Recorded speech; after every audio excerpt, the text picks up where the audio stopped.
A paz do Senhor para todos. Queremos desde já agradecer a todos os irmãos que estão assistindo essa aula via internet. Infelizmente, devido à pandemia do vírus que está se espalhando pelo mundo, nós hoje estamos fazendo a nossa aula hoje gravada. Estávamos pensando em fazer ao vivo, mas também a internet está muito lenta. Acho que todo mundo está usando a internet agora, então realmente está difícil. Então nós estamos gravando e depois estaremos colocando na internet para vocês estarem acessando. Mas então a aula, nós vamos apresentar toda a aula, o conteúdo que nós estávamos falando sobre o departamento infantil, já na questão teológica para crianças, e vamos colocar principalmente algumas perguntas no meio dos vídeos para que vocês possam responder via online, tá?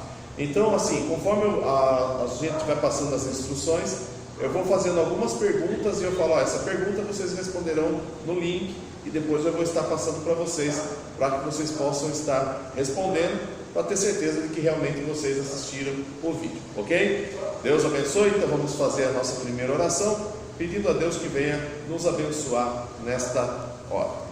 Querido Deus, aqui estamos diante de Ti, Senhor, clamando pela Tua misericórdia.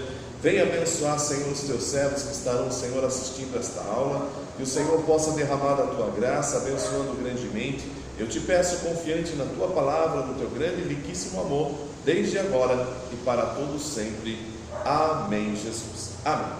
Então vamos lá. Como nós tínhamos falado com os irmãos a respeito principalmente do início do planeta Terra, quando a gente vê lá Gênesis capítulo 1, verso 1, a gente observa principalmente a criação, né? Vamos ler lá, Gênesis capítulo 1, verso 1, que diz assim: no princípio criou Deus os céus e a terra. E aí a gente conseguiu demonstrar que lá em Colossenses capítulo 1, verso 16, que tudo foi criado nele, ou seja, tudo foi criado em Deus e tudo começa a vir à existência, ou seja, só existia Deus e tudo passa a ser criado por ele. Cria-se Deus os céus e a terra. Quando se fala em céus, ele está se referindo justamente ao mundo espiritual, e terra ao mundo material. E quando se fala ao mundo material, está se referindo não só à terra, mas sim todo o nosso universo que é feito de matéria. E a gente observa, principalmente no verso 2, que a terra se torna sem forma e vazia, e o Espírito de Deus, e havia trevas sobre a face do abismo, e o Espírito de Deus se movia sobre a face das águas. Então, como nós estávamos falando, existe essa parte da criação que agora acaba, quando a gente observa que Deus criou os céus e a terra, ponto final. Há, quem sabe, milhares de anos para depois acontecer o verso 2. E como eu passei aqueles textos na aula passada, principalmente do início do planeta Terra, formado pelas poeiras estrelares, quando eles se juntam tudo numa massa e formando o planeta, a queda dos meteoros caindo sobre o planeta, formando a água, que até depois lá no livro de Jó, que a gente observou na aula passada, começa a evaporação, o início do ciclo da chuva sobre o planeta começa a se solidificar, começa então a criação, principalmente de árvores, surgimento da vida através das águas e tudo mais. Então quer dizer que todo o planeta ele começa a ter o seu desenvolvimento. Quando nós lemos lá em Provérbios 8, não é? Vamos ler lá em Provérbios 8, e aí está no slide que eu passei para vocês, é o slide de número 10. Depois eu vou colocar no WhatsApp também, para aqueles que perderam o slide em PDF, eu mando para vocês de novo, para vocês estarem acompanhando também os slides aí, para a gente poder estar passando toda a aula, tá? E aí em Provérbios capítulo 8, Provérbios número 8, e o verso de número 23 diz assim: desde a eternidade fui ungida, desde o princípio, antes do começo da terra, antes de haver abismo fui gerada, antes de ainda haver fontes carregadas de águas, antes que os montes fossem firmados, antes dos outeiros eu fui gerada. Então nós estamos vendo aqui, antes ainda da geração do próprio planeta, a sabedoria já sendo gerada, sendo criada por Deus. E aí ele coloca: ainda ele não tinha feito a terra, nem os campos, nem sequer o princípio do pó do mundo. Ou seja, quando a gente lê lá Gênesis capítulo 1, verso 1, que Deus criou os céus e a terra, nós estamos vendo a sabedoria já logo no início. E quando a gente observa lá em João, no Evangelho de João, capítulo 1, verso 1, que ele diz que no princípio era o verbo, ou seja, o verbo estava lá, e agora ele surge com a sabedoria. E a sabedoria agora faz parte de todo o desenvolvimento. E ainda coloca assim, quando ele preparava os céus, aí estava eu, quando eu compassava ao redor da face do abismo. Está se referindo justamente ao abismo que vai surgir.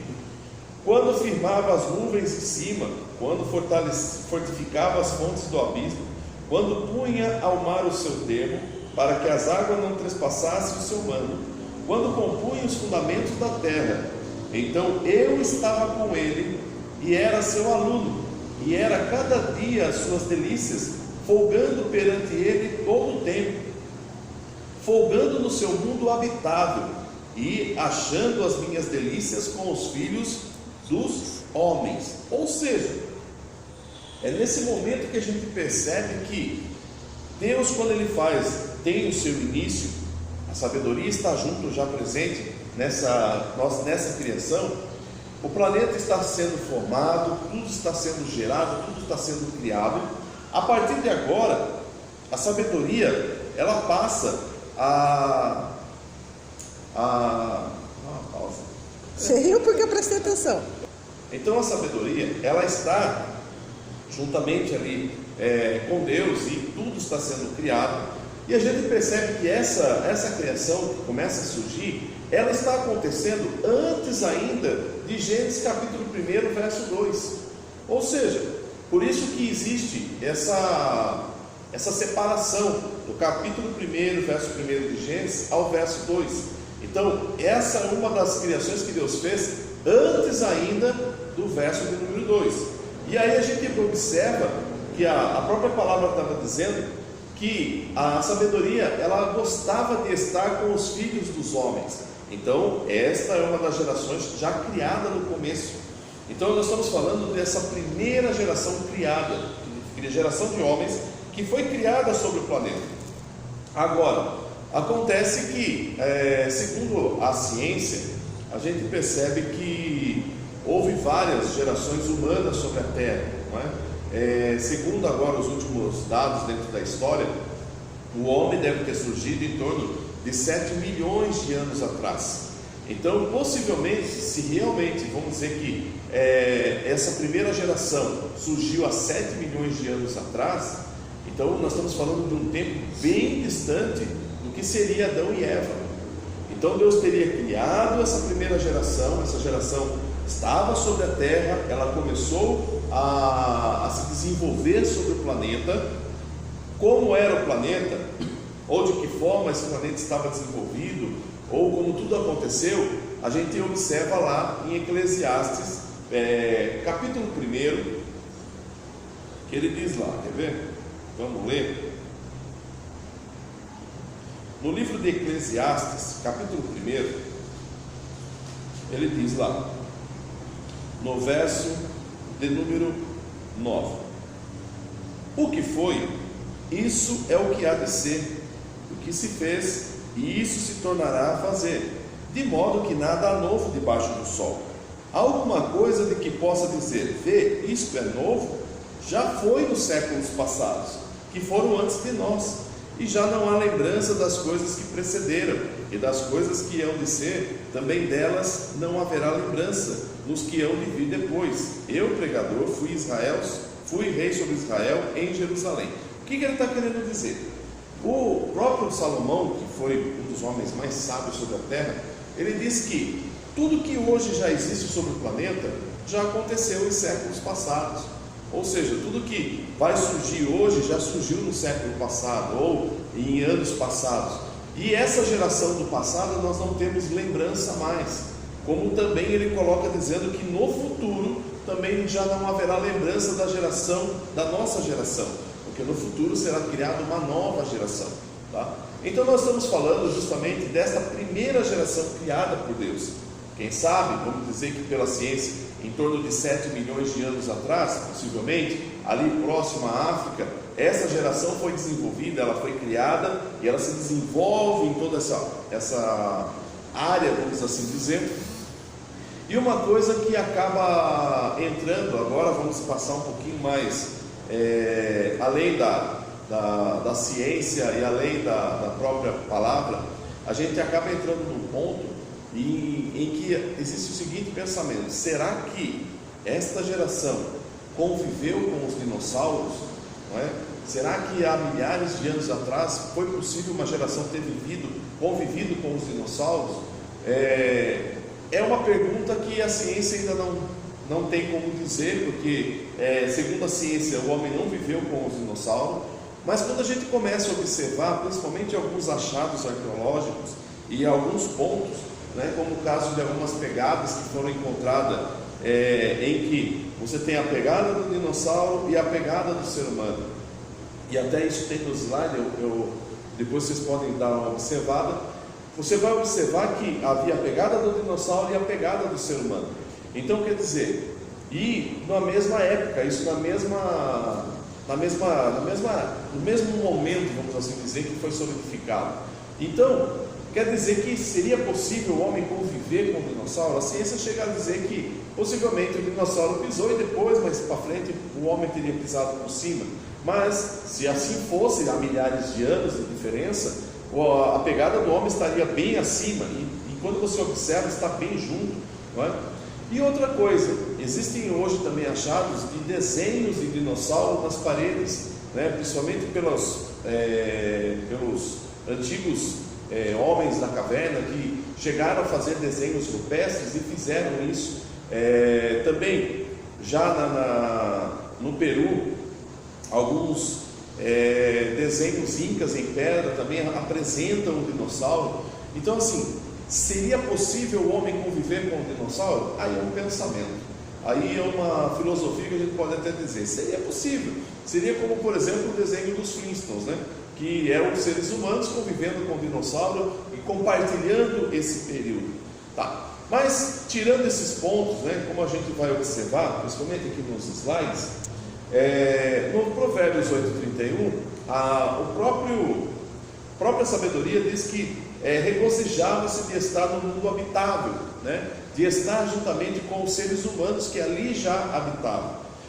E aí entra a questão: se esta é a primeira geração, possivelmente, como alguns acreditam, que possa ser possível ter convivido com os dinossauros, tá? Em Isaías 45, verso 18, vamos ler. Isaías,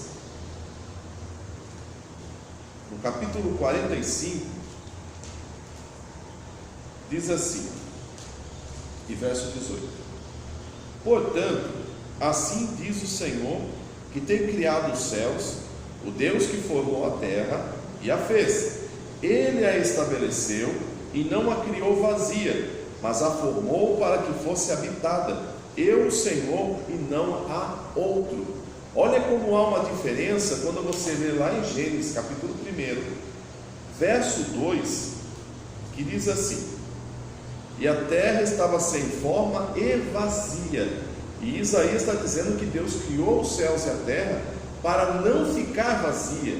Mas quando a gente observa, e principalmente quando você lê, a terra era sem forma e vazia, ela estava sem forma e vazia, e havia trevas, ou seja, algo aconteceu no planeta. E quando fala sobre a face do abismo, está se referindo a uma situação de calamidade que ocorreu. Como a gente leu lá em Provérbios 8, Deus tinha feito tudo certinho, colocou até limites sobre os mares. Mas quando você olha Gênesis capítulo 1, verso 2, ele está dizendo que o Espírito de Deus pairava sobre a face das águas. E agora Deus vai começar a fazer separação entre as águas e a terra. Espera aí, se lá em Provérbios 8 dizia que Deus fez e colocou as águas com limite, ou seja, então já havia terra seca, os seres humanos já estavam convivendo ali. Acontece que agora a gente observa que houve uma situação no planeta, e o planeta houve como se fosse um dilúvio total, ou seja, está todo o planeta envolto em água, não existe terra seca.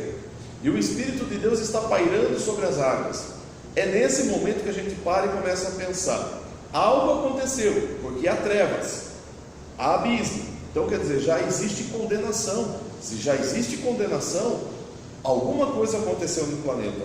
E a gente então observa, quem sabe, esses seres humanos criados no passado, de repente pecaram também contra Deus, e Deus resolveu extingui-los e deixou desaparecer. Então esta geração passou, ela viveu no passado. Acontece que, possivelmente, houve, quem sabe, uma segunda e uma terceira geração. E estas gerações do passado, nós não temos como descobrir ou tentar explicar de que forma eles apareceram ou desapareceram. Como disse Salomão, a gente não tem lembrança do que aconteceu no passado. Então foi-se. Então o que a gente imagina é que houve uma primeira, uma segunda e uma terceira geração que sobreviveram no planeta e desapareceram. Agora eu quero falar para vocês de uma quarta geração de homens que conviveram no planeta. Por que eu estou falando sobre quarta, primeira, segunda, terceira? Porque nós acreditamos que, como o homem foi criado justamente no sexto dia, principalmente o Adão, ele seria a sexta geração criada, e depois nós vamos ver a sétima geração criada, que é a última geração que Deus vai ser a última geração criada por Deus, a geração perfeita. Então, se haverá a sétima geração, Adão seria a sexta, porque é a geração mais próxima. Então quer dizer que houve mais 5 do passado. E como eu falei, Provérbios número 8, Provérbios 8, e do verso 1 em diante, do verso 23 em diante, ele coloca bem claro que estava se formando e surgiu essa primeira geração. Só que a segunda e a terceira não temos histórico, não temos onde encontrar, ou quem sabe alguma coisa dentro das escrituras que falem sobre eles. Nós sabemos sim, dentro da história, dentro da ciência, que há gerações que conviveram no passado, gerações que sobreviveram dentro do planeta. Só que hoje a gente só tem as ossadas, e as ossadas muitas vezes não contam toda a história. Mas o interessante é que a quarta geração a gente começa a observar que está na palavra de Deus. E é nessa daí que nós queremos falar um pouquinho. Antes de nós falarmos sobre esta quarta geração, como a gente falou a respeito dos dinossauros que conviveram no passado, possivelmente com os seres humanos, não é?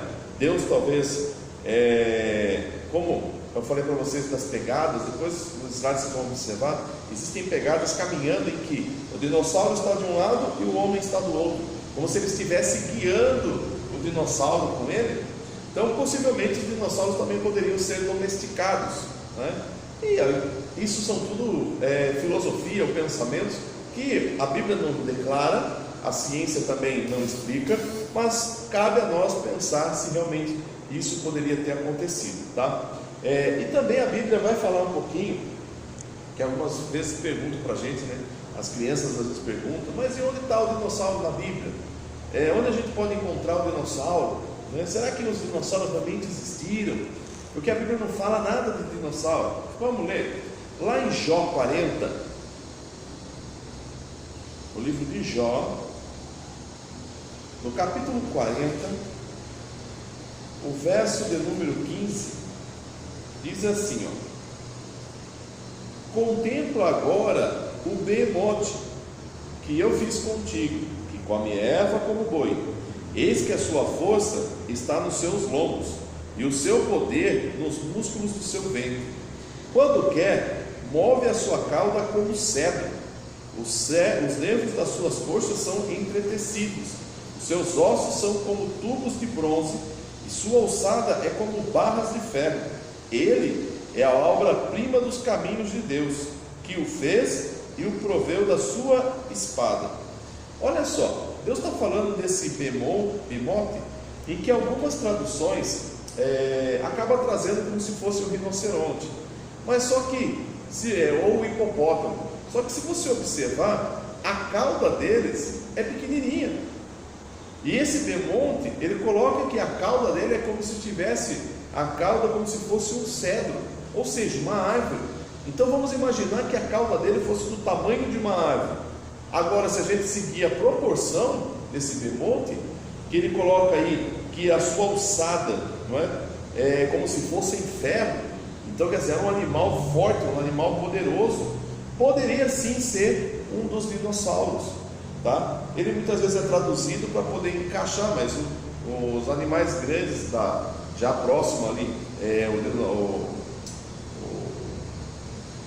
o hipopótamo, ou mesmo um rinoceronte, não é? A cauda dele é pequenininha, não tem como ele ser o bemote. Então quer dizer, esse animal possivelmente seria um dinossauro, e ele comia erva, seria aquele animal grande, né? Com cauda grande, um animal poderoso, mas ele era herbívoro, então possivelmente ele seria aí um dos dinossauros que a gente encontra dentro da Bíblia também, tá? E em algumas partes também a gente vai observar esses seres, que nem no caso, já no livro de Jó mesmo, quando a gente vai encontrar o Leviatã, não é? No capítulo 41, aí de Jó mesmo, ele coloca assim, ó: poderás pescar com anzol o Leviatã, ou ligarás a sua língua com corda? Podes pôr uma corda no seu nariz, ou com um espinho furarás a sua queixada? Porventura multiplicarás suas suplicações para contigo, ou brandamente te falará? Fará ele concertos contigo, ou tomarás tu por escravo para sempre? Brincarás com ele como se fora um passarinho, ou prenderás para tuas meninas? Os teus companheiros farão dele um banquete, o repartirão entre os negociantes? Encherás a sua pele de ganchos, ou a sua cabeça de arpéus de pescadores? Põe a tua mão sobre ele e lembra-te da peleja, e nunca mais tal intentarás. Ou seja, era um animal forte que não poderia ser segurado. Eis que a sua esperança falhará, porventura nenhum à sua vista será derribado? Ninguém há tão atrevido que a despertá-lo se atreva. Quem, pois, é que aquele que ousa erguer-se diante de mim? Quem primeiro me deu para que eu haja retribuir-lhe? Pois a que está debaixo de todos os céus é meu. Aí já está Deus se referindo, né, justamente a ele, né? Olha no verso 18: cada um dos seus espíritos faz resplandecer a luz, e os seus olhos são como pestanas da alva, da sua boca saem tochas, faíscas de fogo saltam dela, do seu nariz procede fumaça, e de uma panela fervente ou de uma grande caldeira. Olha só, um animal grande, de grande porte, e que ainda era capaz de cuspir fogo. Ou seja, estamos falando até de dragões. A Bíblia está se referindo a um dragão pré-histórico. E quando a gente olha dentro da história, a gente vai observar também a apresentação de alguns dragões, então, a China, a Inglaterra, em alguns países, né, que falam a respeito de dragões que conviveram no passado. E tudo se torna uma lenda, porque não existe nada que consiga explicar. E a Bíblia também fala, não é? E ainda diz no verso 22, ó: o seu pescoço pousa a força, perante ele até a tristeza salta de prazer. Os músculos da sua carne estão pegados entre si, cada um está firme nele, e nenhum se move. O seu coração é firme como uma pedra, firme como a mó de baixo. Levantando-se ele, tremem os valentes, em razão dos seus abalos, ficam fora de si. Se alguém lhe tocar com a espada, essa não poderá penetrar, nem lança dardo ou flecha. Ele reputa o ferro, palha, e cobre pó podre. A seta não poderá fugir, as pedras da funda se lhe tornam em restolho. As pedras atiradas são para ele como arestas, e ri-se do brandir da lança. Ou seja, é um animal poderoso, um animal que realmente ninguém consegue domá-lo ou segurá-lo, tá? Vamos lá para a primeira pergunta.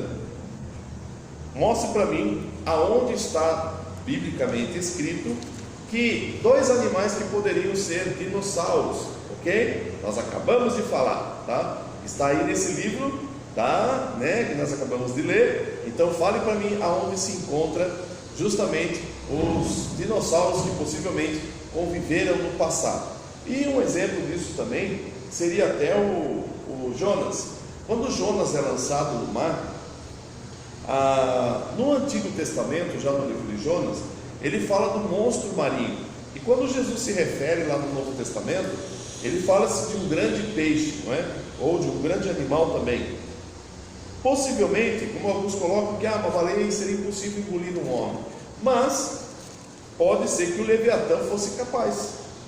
Então, poderia ser o Leviatã que engoliu Jonas e o levou até próximo ali ao território, né, próximo da onde ele saiu, somente a próxima praia, para depois ele caminhar até Nínive. É possível. Então, era um animal pré-histórico, que a gente sabe que ele também desapareceu, tá? Então, Jonas possivelmente teria sido engolido aí por um animal pré-histórico, ok? E eu já tenho alguns slides. Outra passagem, nos slides vocês vão ver isso que eu estou falando. Outra passagem também, que está lá em Deuteronômio, no capítulo 14.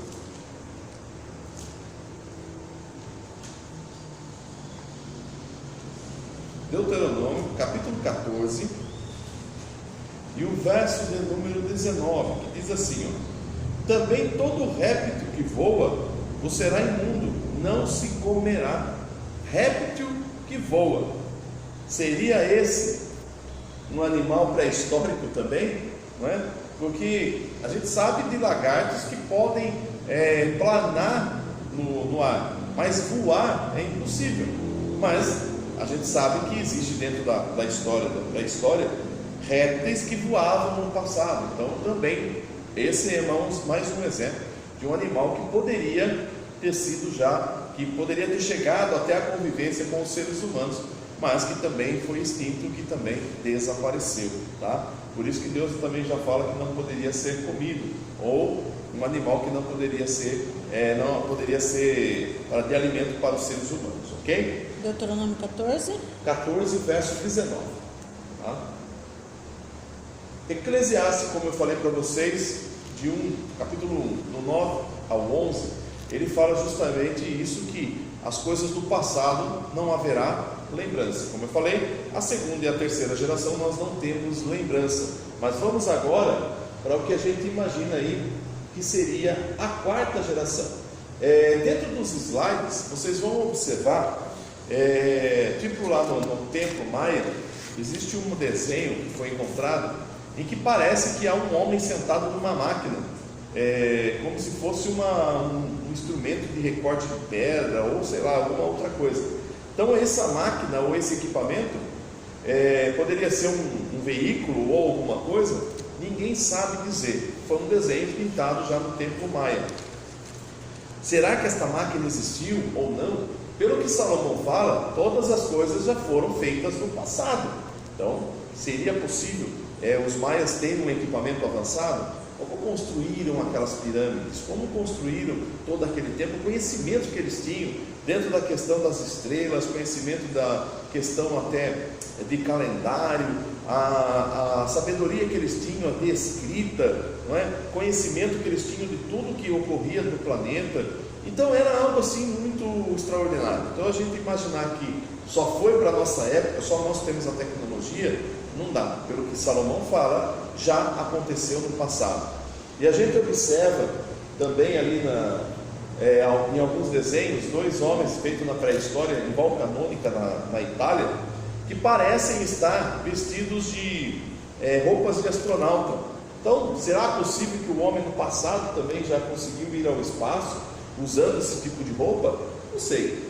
São apenas pensamentos ou filosofia. Por que eu estou falando tudo isso?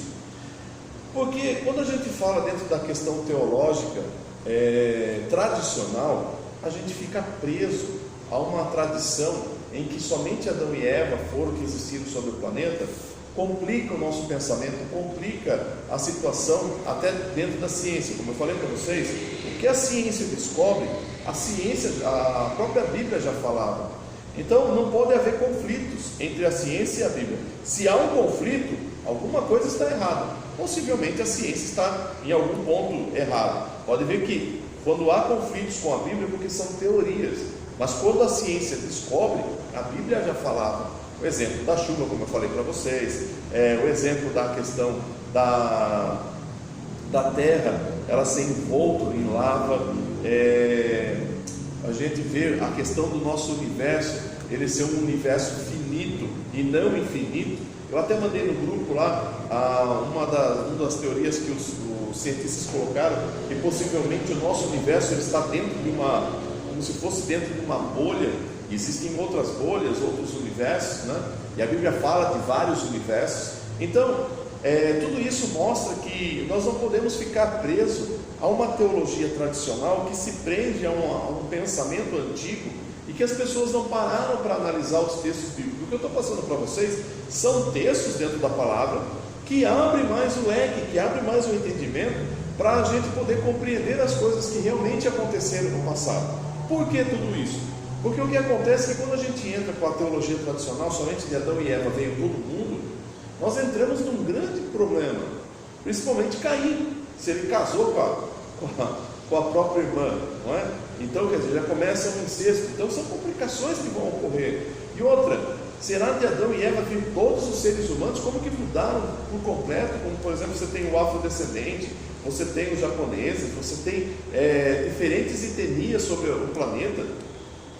E por que eu falo isso? Porque às vezes a criança ela vai para a escola, ela vai aprender uma teoria, vai aprender sobre um assunto, e que muitas vezes dentro da escola dominical, ou dentro da escola bíblica, ou mesmo dentro dos cultos infantis, parece que vai bater, vai dar um encontro, e a criança fica perdida em saber qual que ela realmente aceita como verdade. O que eu estou mostrando é justamente o que a ciência descobriu, o que a Bíblia está falando, e ela se encaixa. Então, quando a gente fala lá do grande Big Bang, possivelmente Deus deu início ao Big Bang. E como a gente observa, o planeta ele não foi formado assim do nada. Foi através da poeira das estrelas que houve a junção formando o planeta. Como também surgiu a chuva, como surgiu tudo que a ciência hoje explica. A Bíblia também já falava, como eu mostrei na aula passada para vocês. Então, tudo isso eu gosto de sempre frisar, para que a gente tenha mais uma opção, tenha mais uma solução, principalmente quando a criança vai para a escola, ela vai começar a questionar, tudo está dentro da palavra. Então vamos lá. Existem também algumas esferas chamadas de esferas de metal pré-cambrianas que foram encontradas ali próximo na África do Sul. E elas em torno têm idade de 2 bilhões e 800 milhões de anos. E o que é interessante, se o homem não viveu nesse passado longínquo, como que ela tem inscrições? Da onde vieram essas inscrições? Se você fizer uma pesquisa na internet sobre essas esferas, você vai encontrar. Outra, o disco de Dropa, que parece um disco de vinil, que também foi feito no passado, não é? As esferas gigantes da Costa Rica, que é impossível fazer uma pedra tão redonda como aquelas, não é? As pedras de Ica, que é justamente o que eu falei para vocês, da pedra lá do Peru, que tem desenhos dos dinossauros. Como que os incas começaram a imaginar que havia os dinossauros, desenharam os dinossauros semelhantes ao que a gente hoje encontra as ossadas? Então, alguém contou essa história, ou alguém conviveu com esses dinossauros, tá? Então, são todos pensamentos que vão surgir. Mas vamos lá, que eu quero mostrar para vocês. Então, vamos imaginar o seguinte: dentro da geração humana, biblicamente falando, nós tivemos aí a primeira geração, certo? Que nós lemos lá em Provérbios, capítulo 8, verso 23 em diante até o 31. Daí nós temos a segunda, a terceira, gerações que não sabemos onde está escrito, ou mesmo não existe nada, nenhum achado que podemos dizer que eles, onde eles estão, pode-se dizer a história sobre eles. Como também a história da primeira geração, a gente só tem isso, né, no capítulo de Provérbios, tá? Segunda e a terceira. Agora nós estamos falando de uma quarta geração, e esta é uma geração que viveu no passado, que está lá em Isaías. Vamos ler?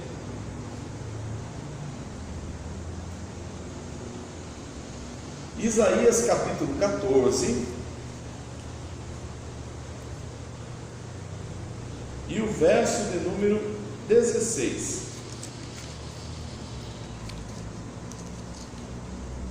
Desculpa, verso de número 12. Isaías 14, a partir do verso de número 12. diz assim: como caíste do céu, ó estrela da manhã, filha da alva, como foste lançado por terra, tu que debilitava as nações. Esta passagem está se referindo justamente a Lúcifer, não é? Ou seja, quando Lúcifer foi colocado na terra, quando ele estava aqui na terra, que Deus havia colocado ele para governar o planeta, já havia o que a gente chama da quarta geração, tá? Um exemplo mais fácil de a gente encontrar está dentro aí da própria Bíblia. Vamos lá para Ezequiel 28, verso de número 13. Aí alguns teólogos, e a maioria dos teólogos aceita que essas passagens, tanto de Ezequiel 28 como Isaías 14, se referem justamente a Lúcifer. Acontece que alguns mais céticos dizem assim: não, ele está falando sobre o rei de Tiro. Se é o rei de Tiro, no verso 14 do capítulo 28, ele fala assim: tu eras querubim ungido. O rei de Tiro não era anjo, então não é possível que Tiro fosse um homem. Ou seja, então quer dizer que ele não está se referindo. Acontece que o rei de Tiro, ele está cometendo os mesmos erros que Lúcifer fez no passado. O que aconteceu no passado? Olha só no verso de número 13: estavas no Éden, jardim de Deus, toda pedra preciosa era a tua cobertura, a sardônia, o topázio, o diamante, a turquesa, o ônix, o jaspe, a safira, o carbúncuro, a esmeralda e o ouro. A obra dos teus tambores e dos teus pífaros estava em ti. No dia em que foste criado, foram preparados. Tu eras querubim ungido, para proteger-te estabeleci no monte santo de Deus estava, no meio das pedras afogueadas andavas. Perfeito eras nos teus caminhos, desde o dia em que foste criado, até que se achou iniquidade em ti. Na multiplicação do teu comércio, se encheu o teu interior de violência, e pecaste, pelo que lançarei-te profanado fora do monte de Deus, e te farei perecer, ó querubim protetor, entre pedras afogueadas. Elevou-se o teu coração por causa da tua formosura, corrompeste a tua sabedoria por causa do teu resplendor. Por terra te lancei, diante dos reis te pus, para que olhem para ti. Pela multidão das tuas iniquidades, pela injustiça do teu comércio, profanaste os teus santuários. Eu, pois, fiz sair do meio de ti um fogo, que te consumiu a ti, e te tornei em cinza sobre a terra, aos olhos de todos que te veem. Todos que te conhecem entre os povos estão espantados de ti. Grande espanto te tornaste, nunca mais será para sempre. Olha só que interessante. Então nós estamos falando que possivelmente a quarta geração conviveu-se com Lúcifer, que era um querubim ungido por Deus. E a gente leu aí que ele foi criado aonde? No Éden. Você já deve ter ouvido alguém dizer assim: não, porque Lúcifer estava no céu, daí ele acabou cometendo o pecado e Deus lançou ele por terra. Errado. Ele estava onde? No Éden. Ele estava na terra, estava no planeta Terra. E olha que nem o jardim do Éden ainda foi criado. Então quer dizer, o Éden já existia. Deus colocou Lúcifer, e você viu aí, ele foi colocado para quê? Para governar. Não é? Ou seja, governar quem? Pode ver que tem reis e reinos. Então já existem seres humanos.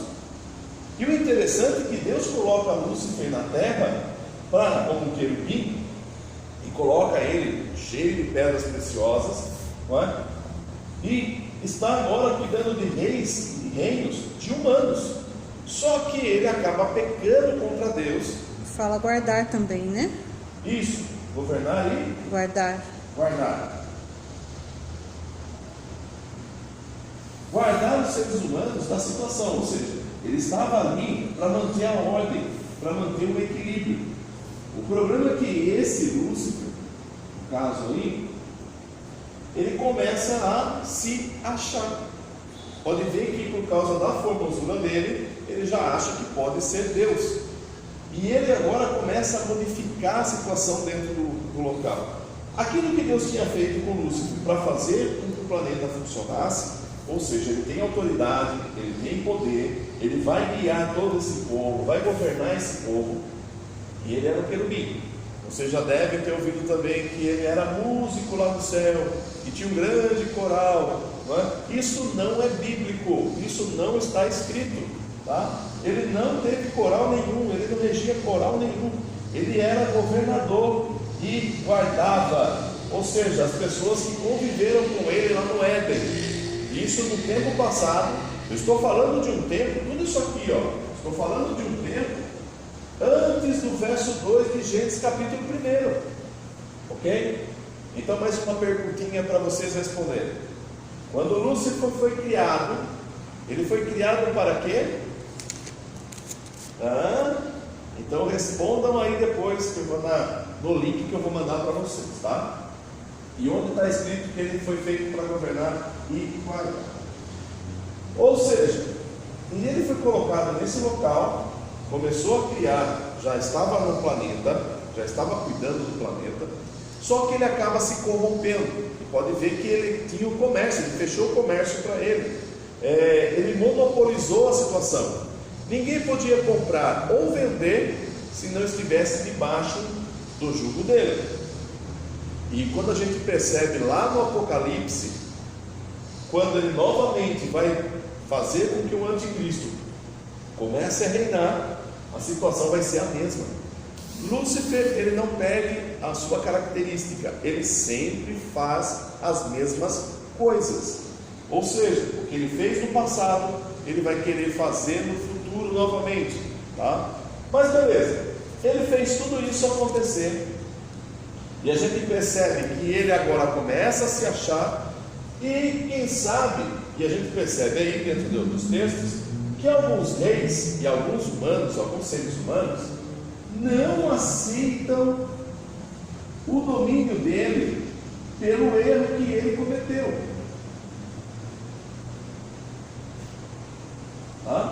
Pelo erro que ele acabou cometendo.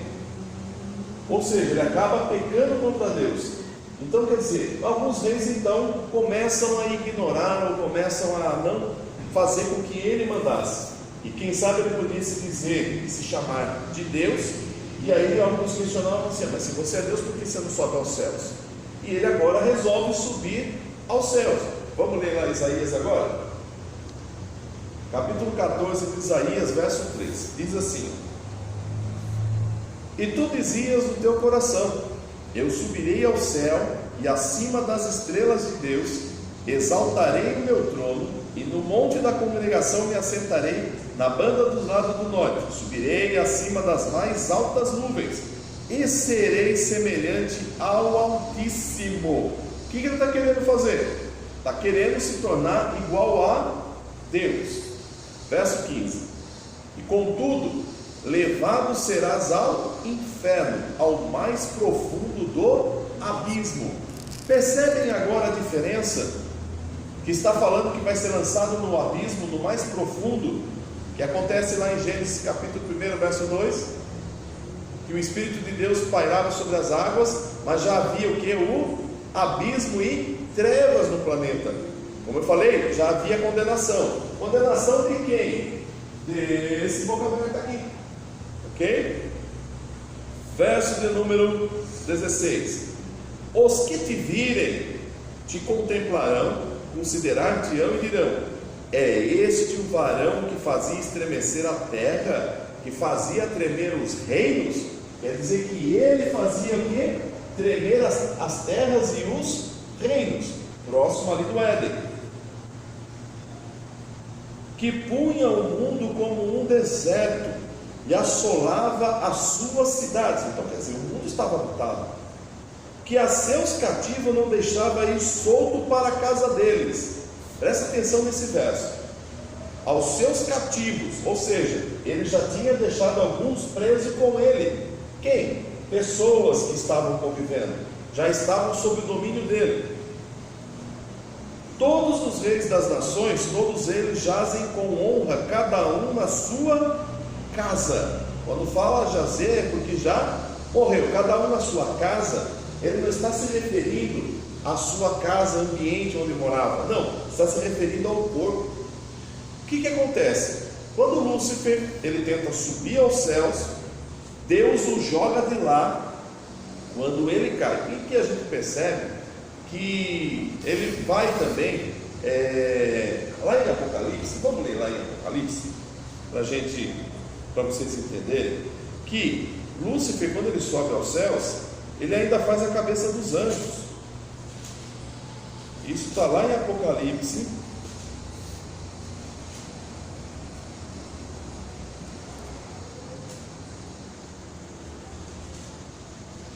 capítulo de número 12,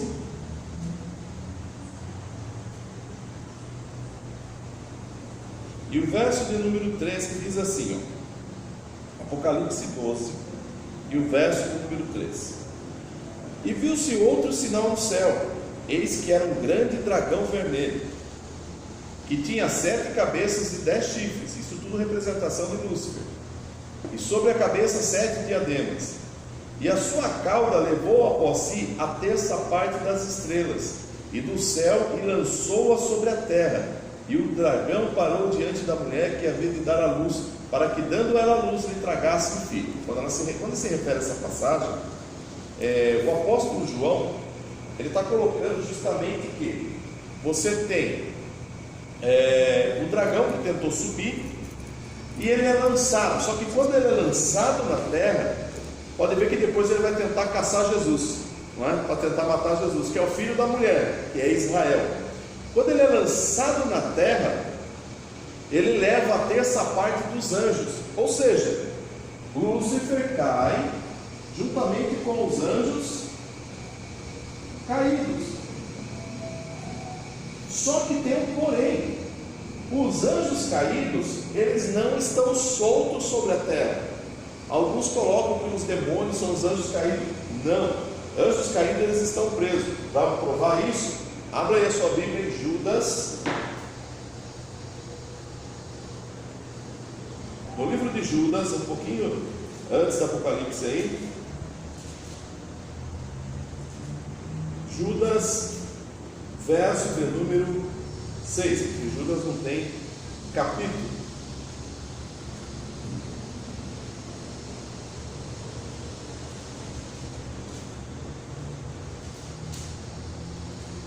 Judas, verso 6 diz assim, ó: Aos anjos que não guardaram o seu principado, mas deixaram a sua própria habitação, reservou na escuridão e em prisões eternas, até o juízo daquele grande dia. Então os anjos caídos estão presos. Para provar isso também está lá em 2 Pedro. Então Judas, verso 6, e agora também 2 Pedro, capítulo 2, segunda carta de Pedro, capítulo 2, e o verso de número 4, que diz assim: Porque se Deus não perdoou os anjos que pecaram, mas havendo-os lançado no inferno, os entregou às cadeias da escuridão, ficando reservados para o juízo. Ou seja, anjo caído não são demônios, eles não estão soltos, eles estão presos. Próxima pergunta: onde estão os anjos caídos? Estão soltos sobre a terra? Não, eles estão presos. Onde está escrito? Nós acabamos de falar. Então, essa é mais uma perguntinha para vocês aí responderem no link depois. Então, os anjos caídos não são os demônios. Mas quem são os demônios? Lembra que nós lemos aí que Lúcifer não deixou sair preso, por voltar para suas casas, os seus cativos, ou seja, seres humanos cativos de Lúcifer,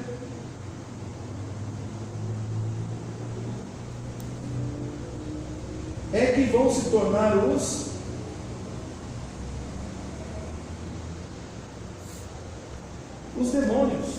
pode ver que diz assim que os reis jazem em sua casa, porque eles morreram e morreram com seus próprios corpos. Acontece que aqueles que estavam cativos de Lúcifer, que estavam seguindo Lúcifer, seres humanos do passado, perderam os seus corpos e passaram agora a se tornar espíritos vagantes, que hoje nós denominamos de demônios, tá? Pode ver que diz aí, ó, Isaías 14, verso 16. Não, desculpa. 17. Verso 17. Que punha o mundo como um deserto e assolava as suas cidades, que a seus cativos não deixava ir soltos para a casa deles. Todos os reis das nações, todos eles jazem com honra, cada um na sua casa. Ou seja, aqueles que não obedeceram Lúcifer morreram e foram enterrados, ou seja, nos seus próprios corpos. Estão também esperando o julgamento final, esperando também para depois passar por um julgamento, no julgamento final que vai ocorrer. Mas os cativos de Lúcifer se tornaram demônios. Por isso que não é à toa que os demônios eles não podem ver, eles só conseguem passar de um corpo para outro corpo. São demônios que estão vagando pelo mundo e o desejo deles é entrar em algum corpo. Pode ver que quando o demoniado gadareno chega até Jesus, ele pede para poder entrar na vara de porcos que ele estava passando. Então, eles sempre buscam corpos, porque eles já tiveram corpos no passado. Então agora você imagina um ser humano quando recebe os demônios, e não entra um só, às vezes pode entrar uma legião, é o que Jesus já nos falou. Então, os demônios realmente são pessoas que viveram no passado, pessoas que viveram na quarta geração, ok? Mas uma pessoa hoje quando morre, ela vira um espírito vagante? Não, segue-se, como a Bíblia diz, o juízo. Os demônios é que hoje fazem um estandalhaço aí, se mostrando como espíritos, fazendo bagunça, nos centros de umbanda, nos centros espíritas, por aí. Na realidade são demônios, não são pessoas ou entes queridos. Eles são imitadores, conseguem imitar até a letra das pessoas antigas aí, ou pessoas que já faleceram, mas são apenas imitadores, tá? E também não são os anjos caídos, ok? Tranquilo até aí? Dúvida? Se tiver dúvida, faz uma perguntinha no WhatsApp e a gente pode estar esclarecendo, tá bom? E Lúcifer agora no verso 18 diz assim, ó, verso 19: mas tu és lançado da tua sepultura como um renovo abominável, como uma veste de mortos atravessados à espada, como os que descem ao covil de pedras, como o corpo morto e pisado. Com eles não te reunirás na sepultura, porque destruíste a tua terra e mataste o teu povo. A descendência dos malignos não será nomeada para sempre. Quer dizer que ele destruiu o seu povo, o povo que Deus tinha colocado para governar e guardar. E ele agora também não vai poder ir para a sepultura. Por quê? Porque ele também perdeu a sua característica de corpo. Lúcifer agora também é um espírito vagante. Ele também pode entrar em um corpo. Esse é o único que pode entrar em corpo. Por quê? Ele perdeu a sua característica de corpo. Anjo nenhum pode entrar no corpo de ninguém. Ele não tem essa característica, porque anjo já tem o seu próprio corpo. Ok até aí? Tranquilo? Que Lúcifer também perdeu seu corpo é em Isaías 14, 19. e verso 19. Isso. Tranquilo? Fechou então? A quarta geração então é a geração que convivia com Lúcifer.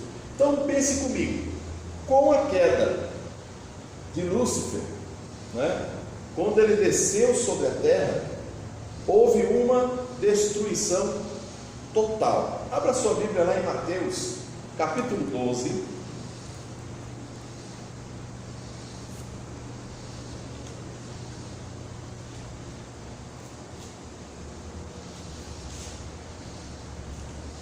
Mateus capítulo 12, e o verso de número 43, diz assim, ó: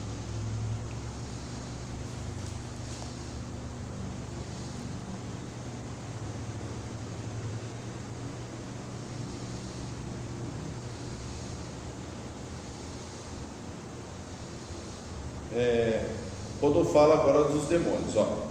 E quando o espírito imundo tem saído do homem, anda por lugares áridos, buscando repouso, e não o encontra. Então diz: voltarei para minha casa, de onde saí. E voltando, achando-a desocupada, varrida, adornada, então vai e leva consigo outros 7 espíritos piores do que ele, e entrando habitam ali. E são os últimos atos desse homem piores do que os primeiros. Assim acontecerá também a esta geração má. Ou seja, aconteceu com a geração, na 4ª geração, eles perderam as características dos corpos. Você viu que até Jesus se refere que o próprio demônio, quando ele sai do corpo de uma pessoa, ele diz: eu vou voltar para minha casa. Por quê? Eles perderam as características que tinham. E aí que Jesus está dizendo, também o mesmo vai acontecer com esta geração má que hoje está sobre o planeta, tá? Lucas capítulo 10, verso 18. Lucas capítulo 10 e o verso de número 18 diz assim: e disse Jesus falando: eu via Satanás como um raio cair do céu.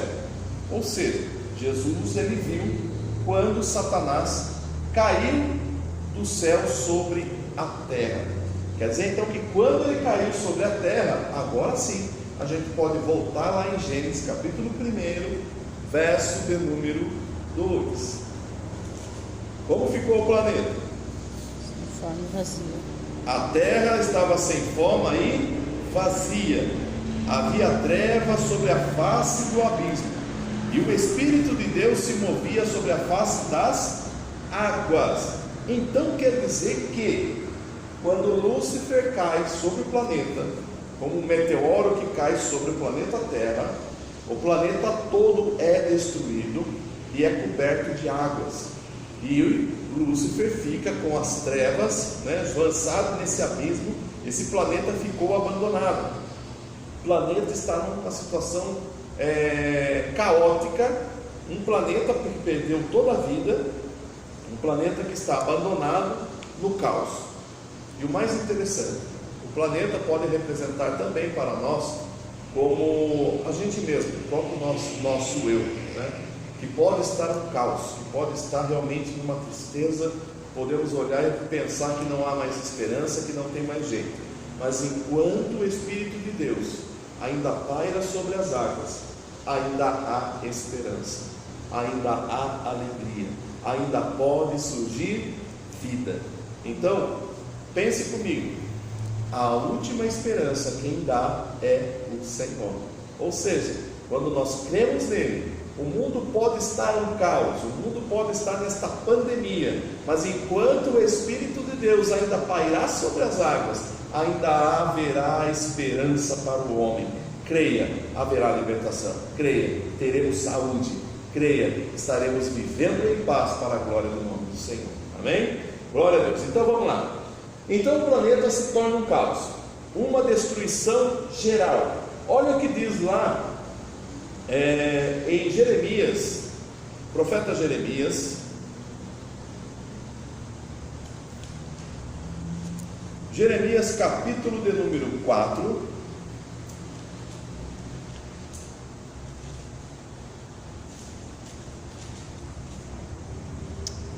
e o verso de número 23 em diante.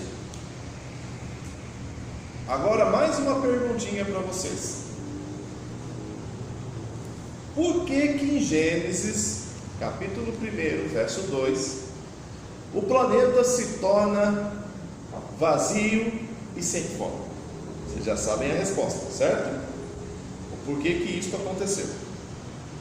Então vamos lá para Jeremias capítulo 4, verso 23 em diante, que diz assim: olha o que o profeta diz: observei a terra, e eis que estava assolada e vazia, e os céus, e não tinham a sua luz.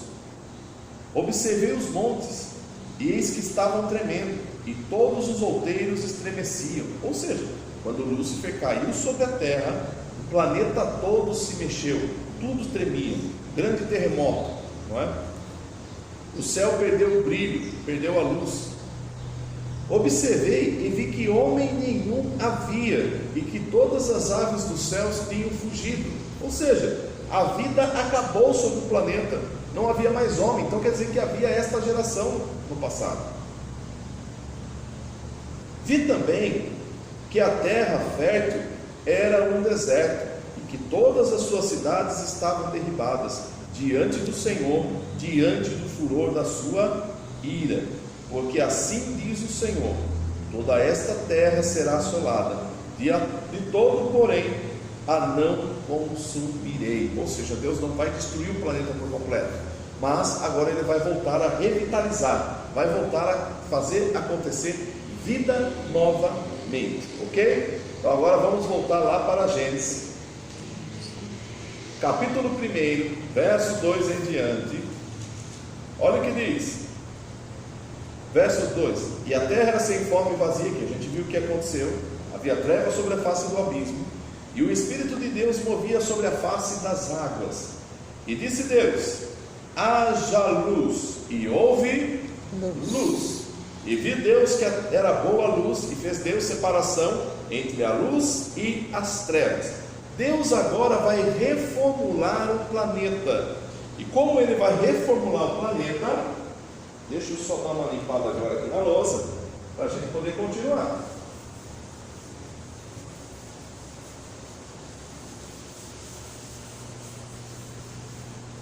Quarta geração era a terra de Lúcifer, ok? Que foi destruída. Então quer dizer, já havia humanos aqui nessa quarta geração. Agora vai surgir a quinta geração. E quem será essa quinta geração? Olha aí Gênesis capítulo 1, verso de número 26. E eu quero que você observe que todo o capítulo 1, em todos os versos, você vai observar assim, ó: e disse Deus, e Deus fez, e Deus viu que era bom. Tudo é Deus, Deus, Deus, Deus, Deus, Deus, ok? Você vai observar isso até no capítulo 2, verso 3, ok? Guarde bem isso. Em todos os versos você vai sempre ver a palavra Deus, tá? E esse Deus, no grego, no hebraico, ele se refere a Elohim, tá? Esse Elohim, ele está se referindo à Trindade, ou seja, o Deus Trino, o Deus que é um só, mas três pessoas, tá? Esse é o Elohim. Aí o verso número 26: e disse Deus: façamos o homem. Ele não diz eu farei o homem, mas ele diz façamos, ou seja, o Deus Trino está presente.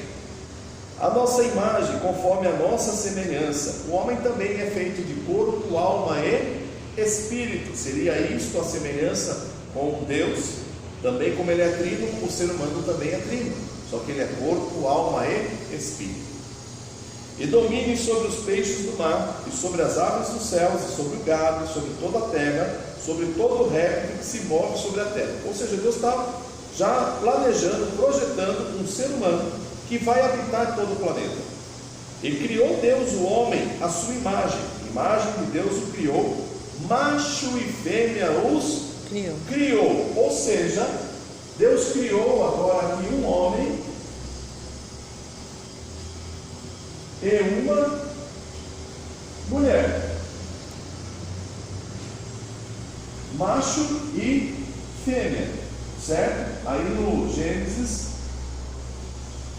capítulo 1, verso 27. Vamos chamar esse homem de João, e vamos chamar essa mulher de Joana,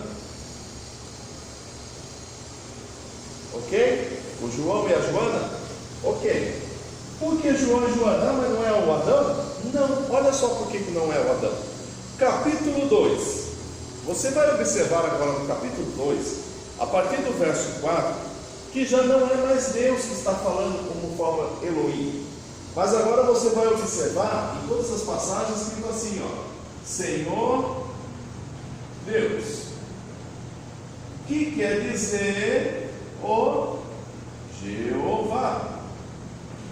que na realidade representa o próprio Jesus, porque tudo ele fez, tudo ele criou, tá? Isso está lá em João, capítulo 1, a partir do verso 1 até o verso 18, tá?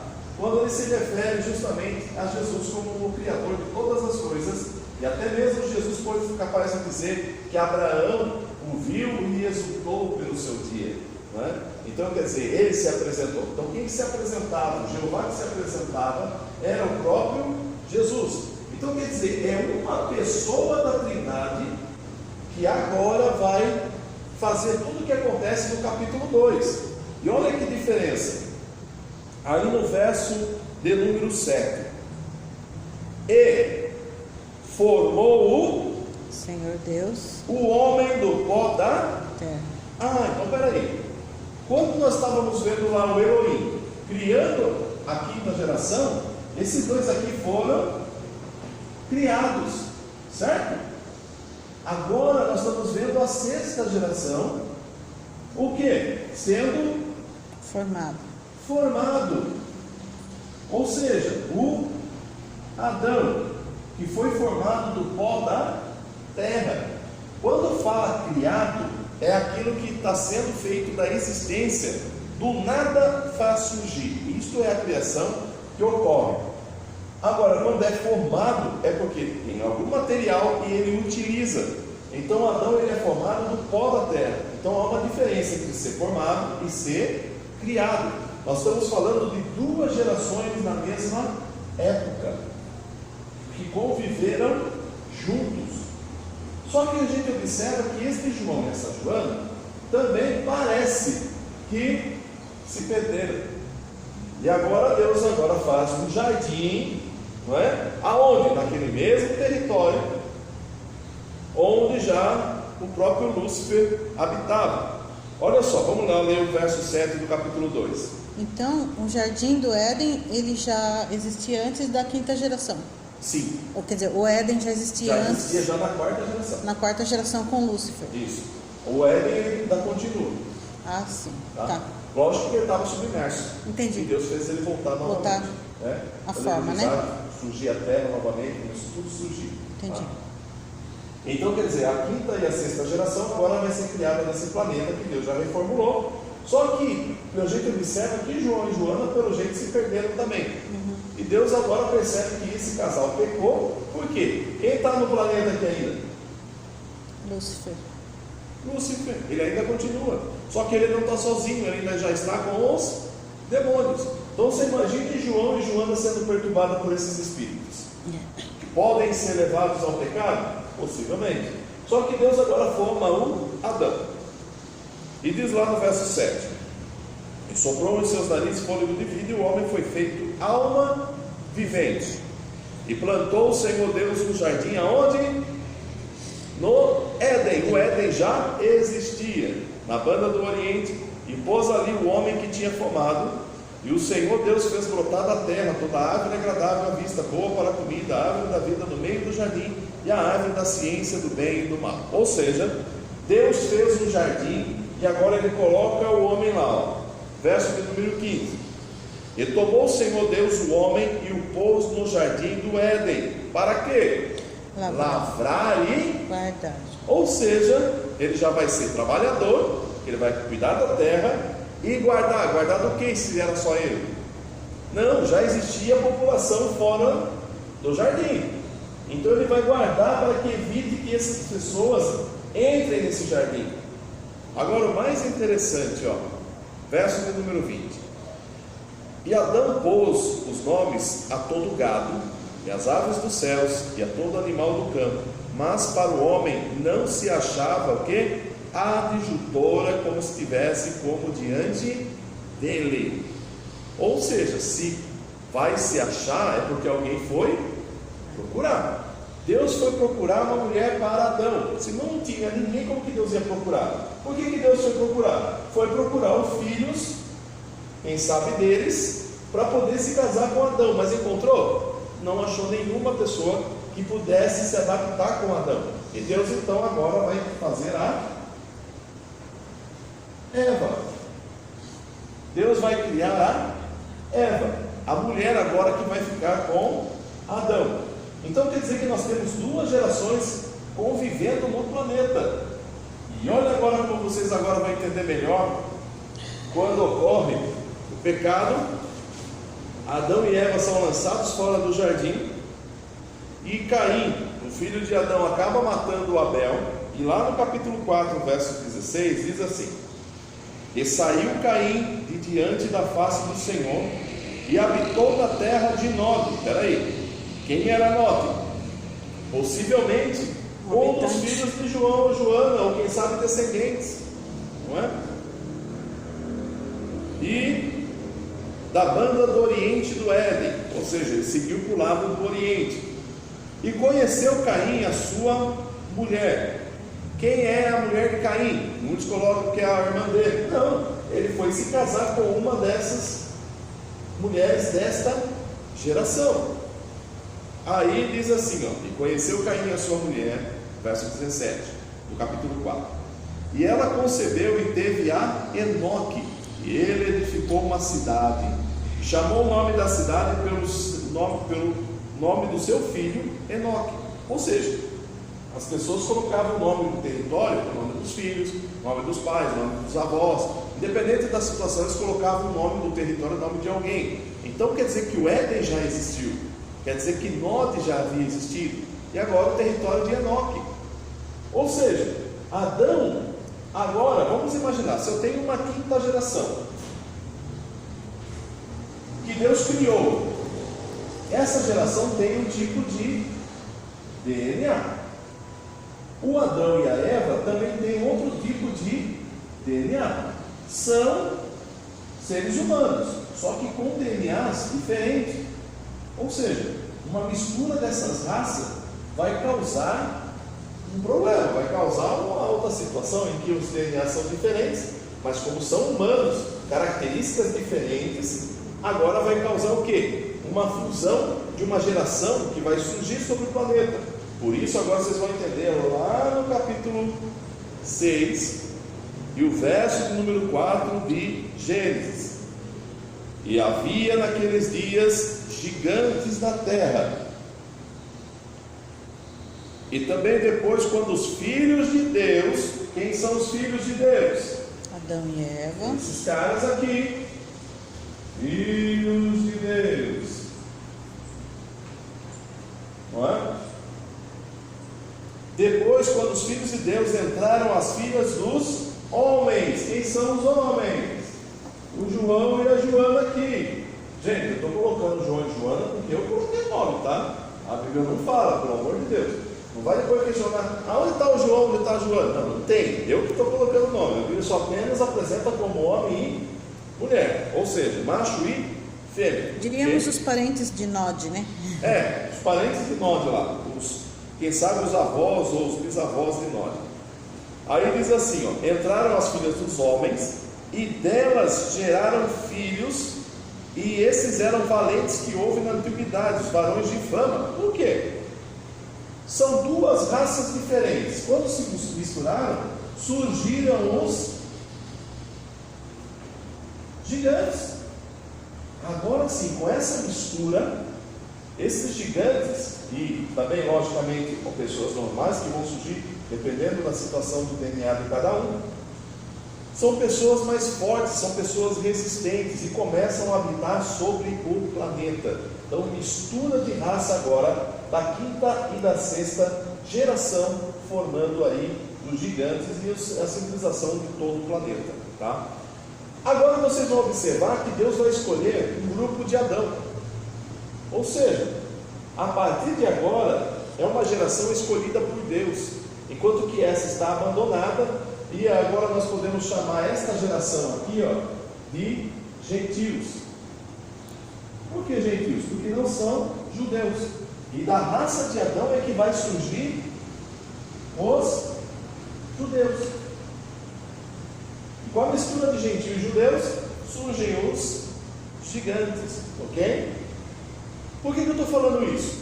Justamente porque as pessoas têm uma ideia, pegam mitologia grega para explicar o surgimento de gigantes, dizendo que os gigantes são os anjos que viram as filhas dos homens aqui e se relacionaram. Os anjos não têm sexo, anjos são assexuados. Se eles tivessem sexo, nós tínhamos anjos pequenininhos, né? Os anjinhos e também as anjas. Não tem, só existem anjos, ou seja, eles são assexuados. E até o próprio mesmo Jesus podia dizer, os homens quando morrem, depois que vão ao paraíso, vão morar no paraíso, eles serão como os anjos, ou seja, não se dão a casamento, ok? Entendido até aí? Agora vocês vão me perguntar, onde está agora a 7ª geração? A geração perfeita. Então marque aí mais uma perguntinha. Onde vai surgir a 7ª geração? Vamos lá? Abra sua Bíblia no livro de Salmos,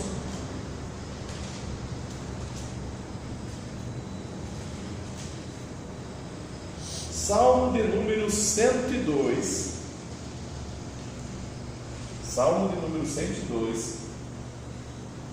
Vai surgir agora a 7ª geração, que Deus ainda vai criar. 7ª geração. Salmo 102, verso 18, que diz: isso se escreverá para a geração futura, e o povo que se criar louvará ao Senhor. Ou seja, a 7ª geração ainda vai ser criada. Por isso que nós colocamos a 7ª, a 6ª, a 5ª, a 4ª, a 3ª, a 2ª e a 1ª, porque a 7ª, o 7 na Bíblia sempre representa a perfeição. A geração perfeita será criada, por isso as outras que conviveram no passado. Deu para entender? Ou seja, estas gerações viveram antes, no caso da 5ª geração para trás, antes de Adão, e agora vai surgir uma 7ª criação que ficará sobre um novo planeta. Pode ver que lá em Apocalipse vai falar de um novo céu e uma nova terra, que vai estar sobre o planeta, esta geração nova que será criada sobre o planeta. Não me pergunte mais sobre isso, porque eu vou falar depois quando a gente chegar em Apocalipse, ok? Tranquilo até aí? Super paz?